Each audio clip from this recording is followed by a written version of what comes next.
U.S. President Joe Biden's anger over OPEC Plus's decision to cut production is dominating the world's papers this Wednesday. And Deeptika Laurent, our press reviewer, is here to take us through them all. Deepti, tell us more. Well, the news that OPEC, that 13-nation oil-producing organization, it's actually OPEC Plus because it includes 10 countries on top of that support backed by Russia, led by Russia rather. Well, their decision to slash production by 2 million barrels a day from next month. This was a decision made last week, but it sort of came back into the news today because President Joe Biden reacted rather angrily to that decision. Well, it's really dominating the papers quite across the world amid fears that oil prices could increase even more. This is from Arab News, so this is the Saudi Arabian newspaper, which was leading with the story on its website early this Wednesday morning. The paper quotes Saudi Arabia's foreign minister, who tried to justify the move as purely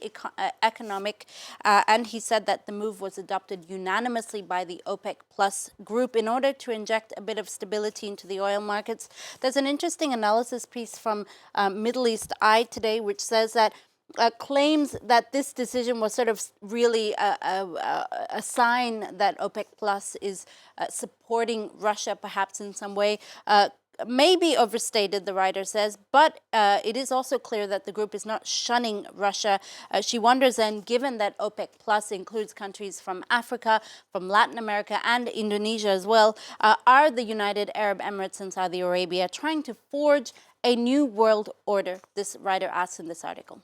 And Deepti, what reaction are we seeing in the U.S. newspapers today? Well, a lot of anger from foreign policy. Let's show you that article. Really, as you see it in the headline here, it's saying that Saudi Arabia is not a U.S. ally and Joe Biden should stop pretending that they are.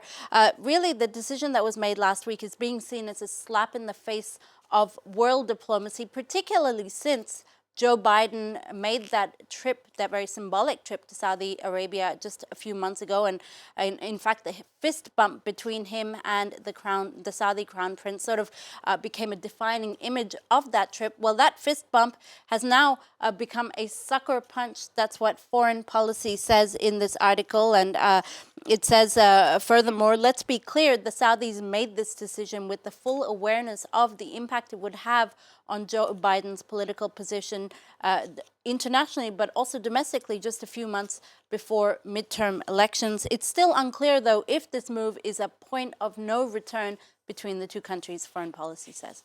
Meanwhile, Deepti, here in France, strikes on oil refineries are still going on, causing a huge headache for French people who are looking to get gas. That's right. Trying to find gas for your car right now or any type of vehicle is an absolute nightmare in France, Alison. And it is really being reflected on the front pages of the French papers. L'Humanité. Basically, gas stations across the country are running dry because French unions have been blockading key oil refineries around the country for over 3 weeks now. L'Humanité really focusing on the government's warning yesterday, really an ultimatum, if you like, that striking workers, at least some of them, would be requisitioned at 2 oil refineries in particular or face fines or even jail term. Well, for L'Humanité, which is a communist country, well, they see that really as an ultimatum, a strategy of escalation by the government, it says. It talks to the strikers in its edition today, really focusing on what the strikers want. Notably, they want negotiations when it comes to things like salaries and working conditions. So that's a focus of L'Humanité. La Croix is looking at what it calls the motorist fracture of French society. It says that on top of this whole situation of gas stations running dry, well, added to that, French motorists also facing the headache of having their extremely heavily polluting cars banned from more and more cities across the country. Finally, you have Libération, the left-wing paper, which is focusing on a bit of wordplay today. Alison, you see this word here, le plein, which means a full tank. So Libé says it's France is facing rather a full tank of tensions right now.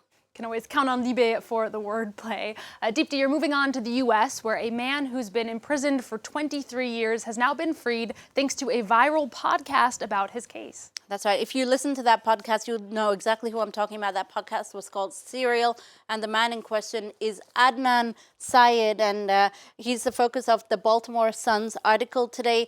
Prosecutors there have definitively dropped charges against Adnan Syed, who was convicted and spent over 20 years in prison for killing his ex-girlfriend, Hae Min Lee, in 1999. Now, his case rose to international prominence after Sarah Koenig's podcast Serial that went viral, really, and brought his case into the international spotlight. It also notably cast doubt on his culpability, and it opened the avenue for legal appeals, of many of which have actually led to this decision, his freeing today. Now, Syed's conviction was actually overturned last month, but the Attorney General's office was sort of mulling over whether or not to retry him, and it sort of hinged on key, never-before-seen DNA evidence. That's what the Baltimore Sun says in this article, and essentially what they found was in that DNA evidence was that it excluded Syed as a potential killer and possibly pointed to two new suspects. Now, Syed will have to certify his innocence if he wants reparations for unlawful imprisonment, but he is at least now a free man after decades in prison, Alison. And finally from you, Deepti, I know you've been following Fat Bear Week very closely, as we all have, and we finally have a winner. That's right, Alison. I'm sort of ashamed to say I've actually spoken about this 3 times in the past week, but I do love Fat Bear Week. It's a great contest. Now, it has come to an end after a drama-filled week, the Washington Post says, of bulging bellies, triumph, and even voter fraud allegations. Bear Force One, aka Bear 747 in the Katmai National Park in Alaska, took the top prize, beating out his rookie rival 901 by 11,000 votes. Bear 747 dethrones Otis, who has been long considered the ultimate champ of Fat Bear Week. Here you can see his incredible transformation. This was back in June, and just 3 months later, look how heavy he is. So congratulations to Bear 747. Let's leave you with a little video of Bear. You can just see how fat he's gotten. Bear Force One, he's been nicknamed. He's now the 2-time winner of Fat Bear Week. We wish him a wonderful winter hibernation, all 635 kilograms of him, Alison. I love those nicknames. Deepti, thank you so much for today's press review. Time for us to take a short break.